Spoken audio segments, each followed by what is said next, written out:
Take the stress out of Christmas Day and prep your Brussels sprouts now, ready for Christmas.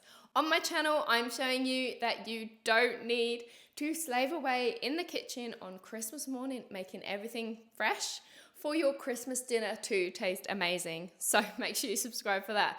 And today we are talking all about Brussels sprouts. So how to get them prepped in advance, how to freeze them, and also how to cook them on the day.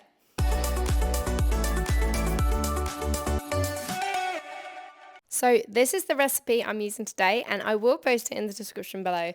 But I did do a test run of this recipe a few weeks ago, and this is how they came out when cooked straight from frozen. So as a non-Brussels sprouts lover, these tasted amazing, so I'm pretty happy for these to be on my Christmas dinner. So first up, I carried on with prepping the rest of my raw meat and chopping the bacon. So I normally use around 8 rashers, but I used 10 here just because I had the leftover from the rest of the pack from the pigs in blankets. Once the bacon was all diced up, I then fried it off until it was crispy, and whilst it was doing its thing, I was able to get cleared away and make a start on prepping the Brussels. So once the bacon is crispy, I then add my pre-cooked chestnuts. So I use Merchant Gourmet, they're quite easy to find in the supermarkets, and I cook them into the pan with the bacon for a few minutes at the end.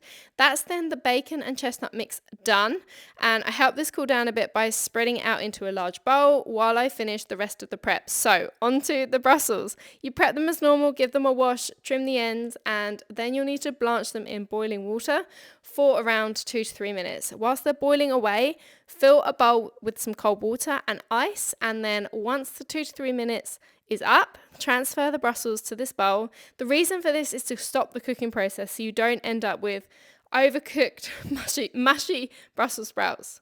Once they've been in the cold water for a couple of minutes, drain them, pat them dry, and if you have any large ones, I'd recommend cutting them in half so they're about all the same size.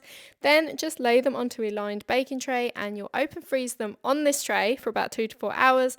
Once they're frozen solid, transfer to a labelled freezer bag. Then on Christmas Eve, you'll defrost the bacon mix, and on Christmas Day, melt a big knob of butter in a pan, fry the sprouts straight from frozen for around 5 minutes, and then at the end add in the bacon mix to reheat it until it's piping hot all the way through, and it's as easy as that. I hope you found today's video useful. Make sure you hit the subscribe button to see what else you can prep ahead to take the stress out of Christmas Day.